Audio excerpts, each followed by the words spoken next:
Voilà. Bon, alors on va commencer le cours, puisqu'on avait dit plein de choses avant, mais c'est pas vraiment un cours en fait. Moi, je voudrais faire un partage avec vous. D'abord, moi, je donne pas de cours particulièrement.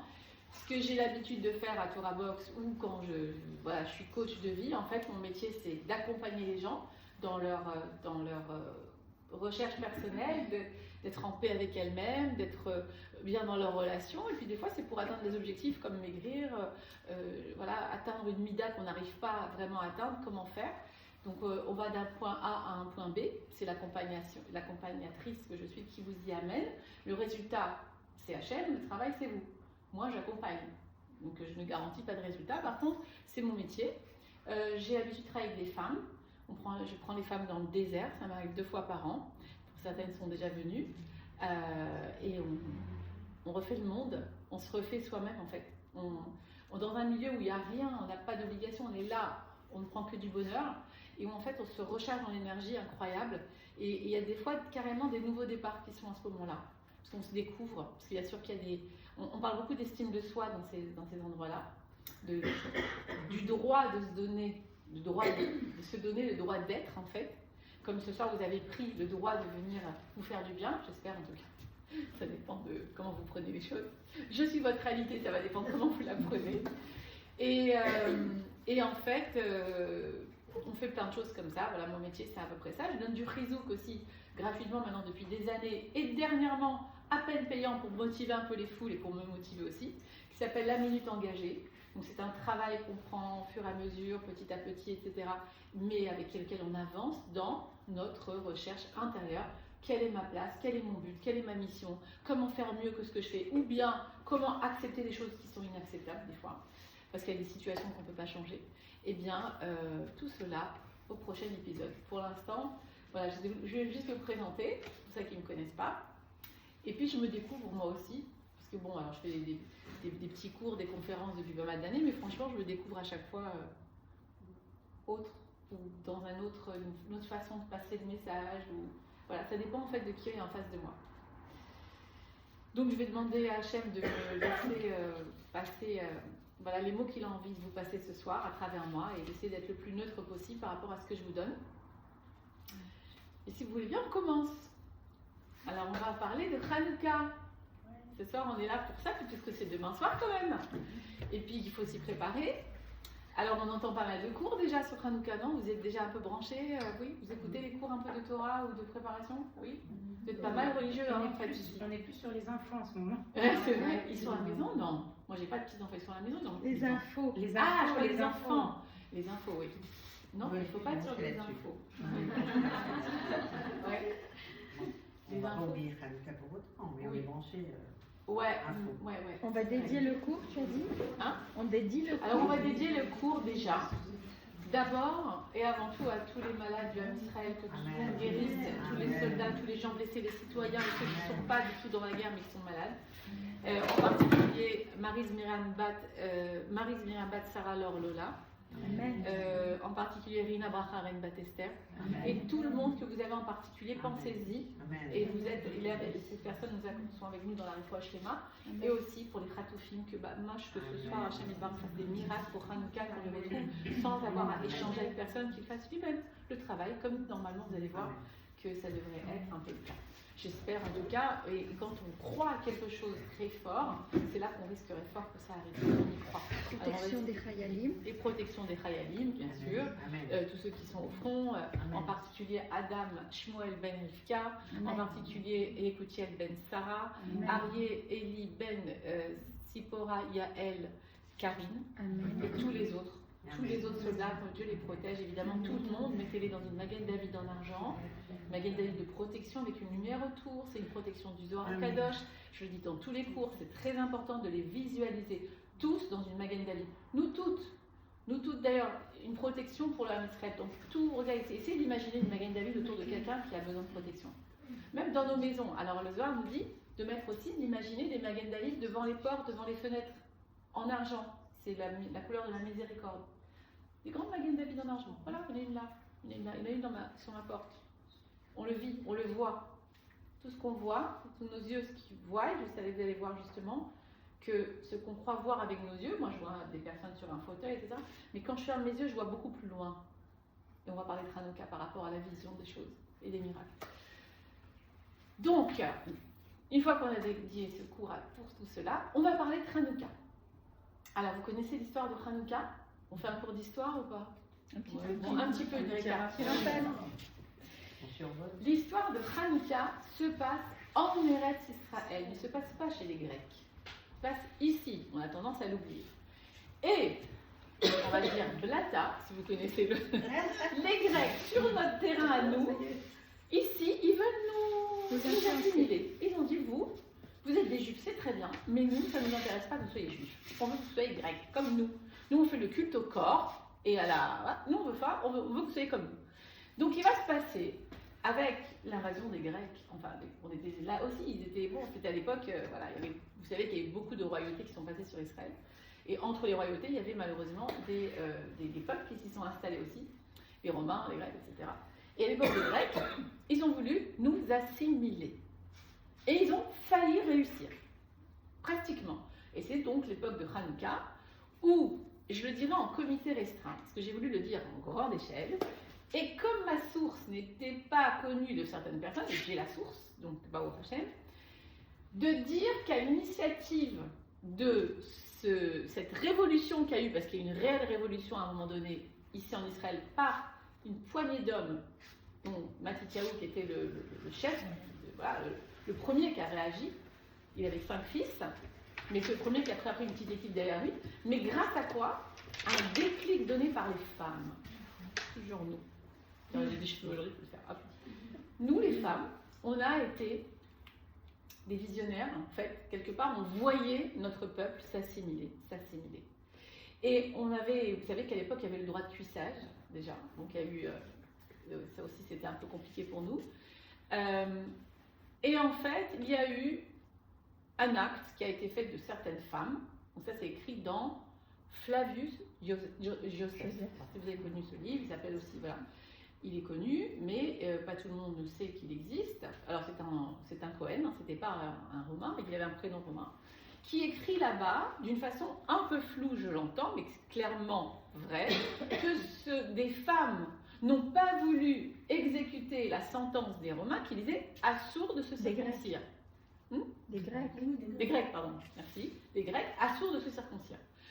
Non, elles ont pris leur fils, elles le prenaient à la naissance. Ils ne disent pas combien de personnes ont fait ça, on ne sait pas exactement.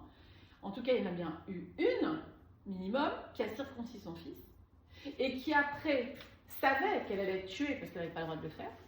Mais elle disait à son mari, en tout cas à l'assemblée juive, parce que ça a été répété, moi au moins, je vais mourir en tant que juive, et en Kiddush Hashem, et mon fils aussi, que toi, si tu meurs demain, tu meurs en tant que goy, parce qu'on a pris ton âme.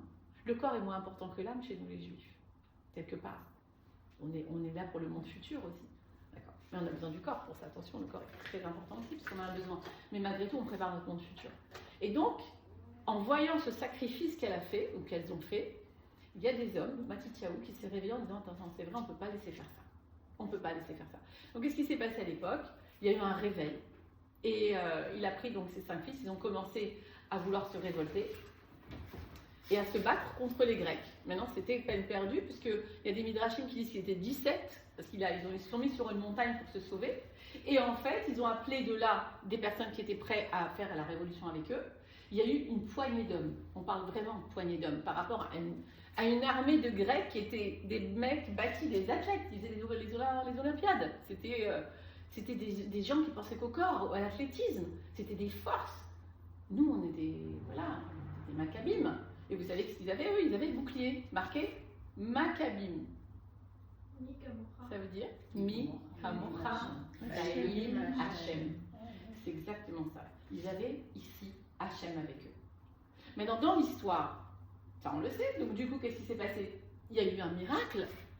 Le miracle, c'est qu'une poignée d'hommes a gagné contre une armée entière de Grecs. Vous êtes d'accord? Ah ouais. Pourtant, vous n'avez pas trouvé ça bizarre? Oui. Que, en fait, ok, dans le Sidour, quand tu lis ton Sidour et que tu lis là, oui, on parle de la guerre. Le Birkat Mazon. Birkat Hamazon, on parle de la guerre. On parle qu'une poignée d'hommes ont réussi contre toute une armée. Mais, Dans la Gemara, dans le Talmud, qui est quand même notre base à nous, eh ben, on ne parle pas du tout de la guerre. On parle du miracle de la fiole d'huile, d'une petite fiole d'huile qui a fait un miracle. Comment tu ne parles pas de ce qui vient de se passer? Ce miracle-là, il n'est pas assez grand pour toi. Qu'est-ce que c'est ce miracle de la fiole d'huile? Bien, il faut comprendre ce qui se joue là et on va mieux comprendre les choses. C'est que dans le Sidour, quand tu lis ta prière, c'est la guerre. C'est la guerre, tu es dans la guerre. Alors, ce cours s'appelle les guerres de la lumière. Vous allez voir combien nous, les femmes, on se bat contre tellement de choses. Et on a en nous cette force de se battre. Parce que le Sidour, c'est tu vas te battre contre ton Yetzer Hara. Tu vas voir, ça va être la guerre. Il va falloir que tu te battes, que tu pries, que tu demandes. Il faut faire des actions. Il faut se battre quelque part. C'est en fait comme un petit peu être sur cette terre et savoir que quand tu fais ces choses-là, alors des fois il y a des actions à faire, quand tu veux obtenir une chose, il y a des actions à faire, il y a des prières à faire, etc. Dans la Gemara, c'est plus du tout pareil. La Gemara ne nous parle pas de la bagarre de l'homme entre lui et son Yetzer Hara. Il nous parle de la vision du monde futur, de comment faire pour mettre Hachem dans chaque événement afin que ton futur ou ton monde futur soit au top. C'est ça la Gemara, c'est expliquer combien Hachem intervient dans les événements pour que tu puisses toucher autre chose que cette guerre intérieure. Mais dans cette guerre, il faut qu'elle existe. Et pour ça, je fais une pause et je vous fais une parenthèse et je vous raconte une histoire. Oui. Et une mouche passe, donc imaginez un chef indien. Il a fait toutes les guerres. Toutes les guerres. Un chef indien connaît la nature. Il sait que quand le vent arrive, il y a des passagers qui vont venir demain. Il sait quand il met l'oreille par terre, il y a eu des loups qui sont venus aujourd'hui. Et il connaît tout de la vie. Et il est devant son tipi, il fume le calumet de la paix, tranquille, il a fini sa vie. Son petit-fils joue autour de lui. Il dit, papy, c'est quoi la vie? Et le chef indien lui répond, la vie, ce sont deux loups qui se battent en toi. Tu as un loup noir et un loup blanc. Tu as un loup noir qui est fait de tous tes stress, tes colères, tes angoisses, tes doutes, tes inquiétudes, tes peurs. Et tu as un loup blanc qui est fait de tout l'amour que tu as, toute la paix intérieure que tu as, toute la gentillesse, la compassion, etc. Et le petit réfléchit, dit, papy, qui c'est qui va gagner des deux? Et le chef indien lui répond, celui que tu nourriras. C'est très important dans notre guerre, les filles. Tu auras toujours une envie de faire quelque chose de pas beau, pas bon, pas top. Dire du lachon hara sur ta belle-mère. C'est dans le meilleur des cas. Des fois, tu as envie d'enlever ton kissouille, tu as envie de répondre. Puis ta prière, tu la bats, puis tu as envie de crier, et puis tu te mets en colère contre tes enfants, ton mari, peu importe. T'as ça en toi. D'un autre côté, t'as un côté qui te tire en disant mais non, en fin de compte, je veux être quelqu'un de bien. Oui, on est d'accord qu'on est toutes là. C'est vrai qu'on est sur Terre, ok? Ça veut dire quoi, celui que tu nourriras? Est-ce que tu vas te laisser contrôler par celui qui te dit tu sais très bien que c'est pas cette chose-là à faire? Ou est-ce que tu vas te prendre en charge, commencer à prendre ta vie en main, ton destin en main, reprendre conscience que tu as un loup qui doit être nourri un minimum, car il ne mourra jamais. Jusqu'à notre 120 ans, on sait bien sûr qu'on pourrait l'appeler le Yetzer Hara, il faudra s'en méfier. Mais des fois, quand tu lui donnes une petite goutte comme ça, à peine à manger, il a un peu à manger, il se calme. Regarde-moi maintenant. Imagine, je suis un puzzle. Ok? Il y a un puzzle. Tu sais comment c'est un puzzle. J'ai du féminin, j'ai du masculin, j'ai du bon, j'ai du moins bon. J'ai de la paix, j'ai de la colère en moi. On est d'accord qu'on est toutes faites avec tout et son contraire. Le monde a été créé comme ça. Dieu a créé le monde avec la lumière et l'obscurité. Le jour, la nuit, le positif, le négatif, masculin, féminin, on est d'accord. Il a tout créé, Hachem. Donc je suis faite de la création de Dieu. Maintenant, si j'ai en moi une partie de moi que je ne veux pas voir, je ne veux pas la voir, cette colère. Je déteste les gens en colère, ils m'énervent. Pourquoi? Parce que c'est chez toi, que ça t'énerve à toi en fait, c'est ton intériorité. Donc je vais mettre cette partie de moi, imagine là, on va dire à ce niveau-là, je vais le mettre derrière moi, je ne veux pas la voir. Et je ne veux pas l'accepter. Et je vais avancer dans ma vie. Seulement moi j'avance, mais elle avance avec moi. Mais seulement elle hurle. Parce que comme je ne l'accepte pas, eh bien, elle se sent qu'il faut qu'elle crie pour exister, pour être entendue, pour être acceptée. À partir du moment où j'accepte cette partie de moi que je ne veux pas être, il va y avoir un apaisement qui se fait. Les filles, ne me demandez pas comment ça se fait, ce sont des systèmes très inconscients. On va laisser ça aussi. Hachem Yitbarach, c'est ce qu'il fait. À partir du moment où tu acceptes quelque chose qui est difficile à accepter, je suis quelqu'un de colérique, je suis quelqu'un de peureux, je suis quelqu'un de jaloux. C'est dur à dire, je suis jalouse, mais toutes mes copines, elles ont un truc, je jalouse. Ce n'est que comme ça que tu peux devenir quelqu'un d'autre, celle que tu veux être. Parce que quand tu vas accepter ce côté de toi, ben, il va se calmer, puisque qu'est-ce qui va se passer? C'est pas qu'il va pas, il va mourir, il va pas mourir, tu seras toujours un peu. Mais comme tu vas alimenter toutes les lumières qui sont en toi, ce loup blanc qui est en toi, tu vas l'alimenter, c'est ce qu'on a dit. Tu vas donc augmenter la compassion, la gentillesse, augmenter l'amour de ton prochain, en te renseignant, en prenant des cours, je ne sais pas, en faisant toutes sortes de choses, en te faisant aider des fois. Tu vas augmenter ce côté-là. Ce côté-là existera, mais il sera calmé par la lumière. Car justement, la lumière qui est en moi et ce loup blanc représente ma neshama, celle qui veut briller. Et ce loup noir représente mon Yetzer Hara, celui qui veut me plomber. Et qui veut que je ne brille pas, que je ne fasse rien sur cette terre, qui veut que je fasse de ce passage sur cette terre un truc tellement nul que je suis obligée de revenir. Mais si je suis vraiment en connexion avec le divin qui est en moi, la lumière qui est en moi, vous êtes d'accord que, ok, je suis bien obligée d'accepter que aussi j'ai des côtés que j'aime pas. Car je suis obligée d'accepter d'être qui je ne veux pas être pour être qui je veux être. Ouais. Ça va. On referme la parenthèse. Ce qui est extrêmement important, n'empêche, par rapport à la guerre. Les filles, la guerre des guerrières de la lumière, c'est de se battre pour ce côté positif et blanc et brillant en nous. Toute ta vie, ça va être ça. C'est te battre avec quelqu'un qui honore l'existence, c'est-à-dire que Dieu t'a donné une neshama. Il t'a donné un potentiel dans ta neshama. Et toute ta vie, comme dit le Maharal de Prague, c'est minakoach la poal, c'est de sortir l'être, exister. Sortir l'être. Ça, le latin m'explique. Et sortir l'être. C'est le Rav Chitrit qui explique comme ça. C'est exactement ça. C'est-à-dire que toi, tu as donné quelque chose à faire sur Terre. Il va falloir que tu le sortes à un moment donné. Oui, j'ai peur, je peux pas. De toute façon, si je n'ouvre pas de bouche, de toute façon, je m'aime pas assez. Enfin, je vous dis ce que dit votre inconscient. Consciemment, ouais, ça va, très bien. Moi, je m'en fous de tout le monde. Pas du tout. Si tu n'es pas encore qui tu dois être, bon, au prochain, tu as encore beaucoup d'années à vivre, j'espère que tout le monde jusqu'à 120 ans, et que donc on est là pour exister. Et si vous voulez faire partie des gens qui sont vivants, parce qu'il y a des morts vivants, vous connaissez des morts vivants, ce sont des gens qui ne changent pas. Vous les voyez à 20 ans, ils ont la même allure qu'à 50 ans. La frange, le truc, moi j'ai connu quelqu'un comme ça, bon, elle n'est pas du tout là, mais elle est pareille, elle a quelques rides en plus, elle dit les mêmes choses, elle rigole aux mêmes blagues, elle n'a pas changé. Miskena, elle n'a pas changé. Alors elle est très contente, t'as pas changé. Ah ouais, c'est vrai. Mais t'as pas changé quoi. T'as juste 30 ans de plus, t'es toujours la même. T'as pas évolué, t'es pas épanoui, ça fait quoi de ta vie? Rien. Elle a fait d'essais sans arrêt d'être ce qu'elle était quand elle était jeune fille en fait.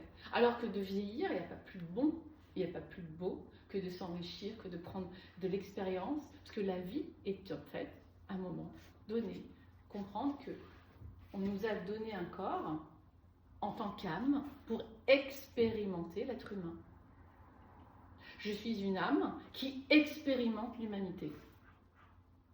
À titre personnel, mais en tant que peuple. Donc j'ai un drôle de... Nous, en tant que peuple d'Israël, on a un wahad de responsabilité par rapport à ça. C'est lourd en responsabilité, parce que non seulement je dois honorer la présence divine qui est en moi, dans mon être à moi, mais je dois le faire au niveau du klal. Parce que ça ne peut pas être l'un sans l'autre.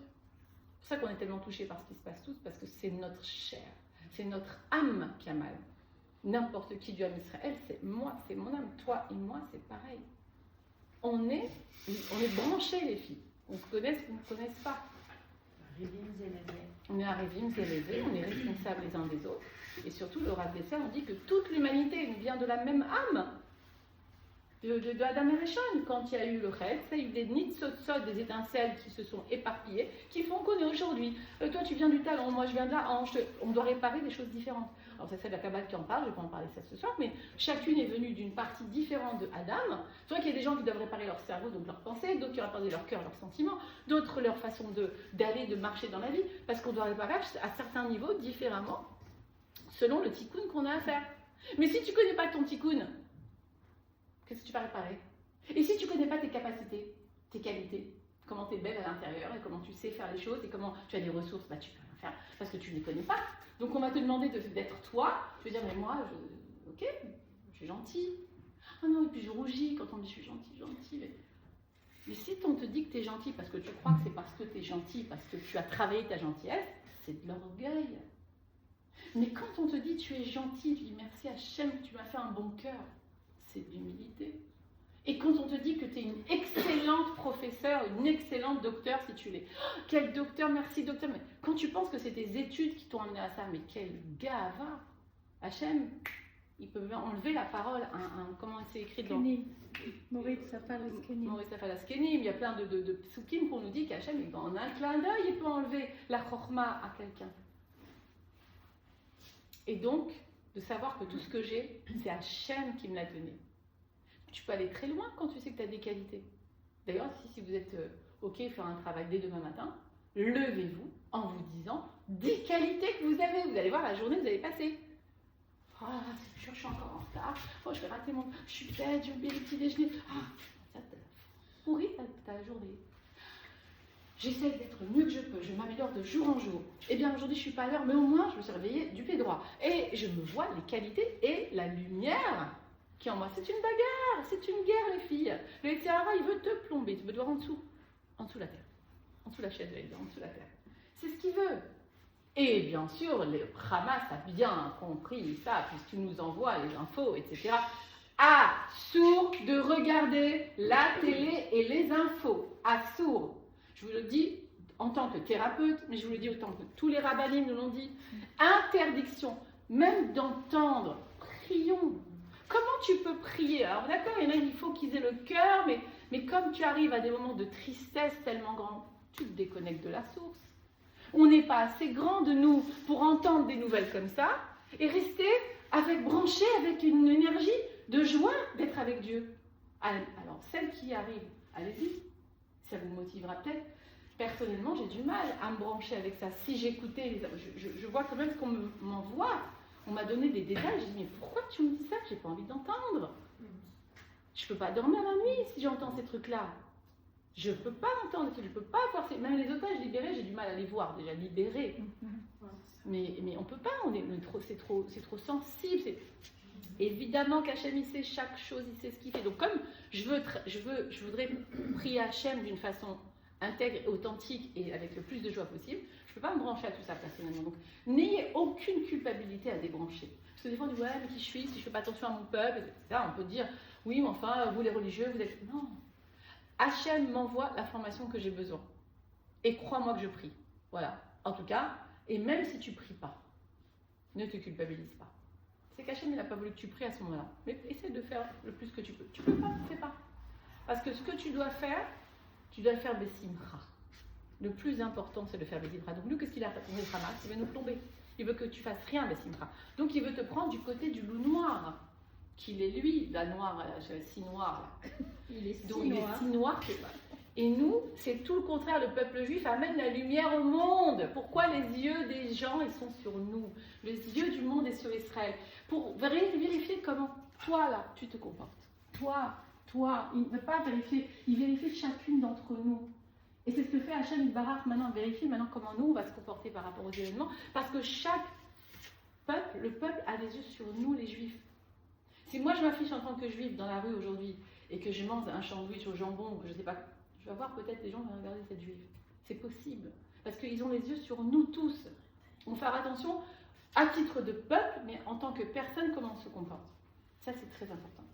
Donc, on reprend notre Hanouka, mais on y est, hein, de toute façon. Donc on a dit que dans le Sidour, c'est la guerre, c'est là-bas qu'on t'explique comment c'est. Et pourtant dans la Gemara, on parle que du miracle de la fiole. Je reprends le miracle de la fiole, c'est quoi? C'est qu'en vérité, après un miracle pareil, qu'est-ce qu'on fait? On a gagné, on était 17, je crois j'ai dit c'est 17 ou un peu plus, ça dépend des midrashim. Mais on était une poignée contre plein de Grecs. Qu'est-ce qui s'est passé? Un miracle. Donc, Léodote, un remerciement. On va remercier Hachem. C'est la fête du remerciement, les filles. Hanouka, c'est Léodote, la Hachem. Il faut remercier Hachem pour les miracles qu'on a dans nos vies. Et d'ailleurs, on va finir le cours que 2-3 personnes ici qui vont lever la main vont raconter un miracle qui leur est arrivé. Parce que nous, quand on entend les miracles, d'ailleurs j'ai un groupe de miracles, si vous êtes d'accord, celles qui veulent se mettre dessus, quand on entend, eh bien on attire à nous les miracles. Parce qu'on croit que c'est possible. Parce qu'un miracle ne vient aussi quand tu es sûr que c'est possible. Parce que si tu vois, le miracle peut passer devant tes yeux et tu peux ne pas le voir parce que tu ne crois pas. Il y en a plein comme ça. D'ailleurs, ils ne sont pas sortis d'Égypte. Donc il faut quand même prendre conscience que ça existe, ces miracles, il y en a beaucoup. Donc c'est pour ça qu'il faut, quand ils ont voulu Léodote, donc dire merci, qu'est-ce qu'ils ont voulu faire?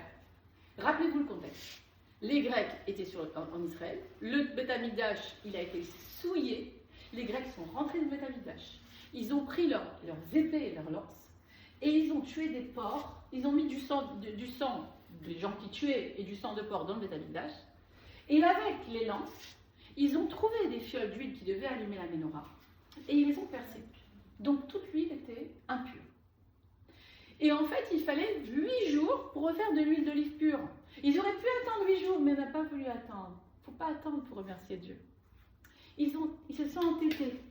Et comme ils se sont entêtés, je ne sais pas qui par contre, je ne sais pas qui c'est qui a trouvé une petite fiole d'huile, pas une grande, une petite qui devait durer 15 jours.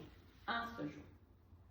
Donc le miracle est que cette fiole d'huile a duré 8 jours. Et ces 8 jours qu'on devait justement, et après, parce que rappelez-vous que la menorah était allumée non-stop. Donc c'était que la lumière revenait sur Israël, sur nous. Israël, c'est toi, c'est moi. Revenez en moi. Revenez dans ma maison. Vous savez, le Beth Amikdash, c'est quand il y a le soleil ici, quand ça brille chez toi le soleil, il rentre dans ta maison. Le Beth Amikdash était le contraire.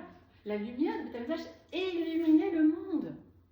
Donc de la menorah partait la lumière.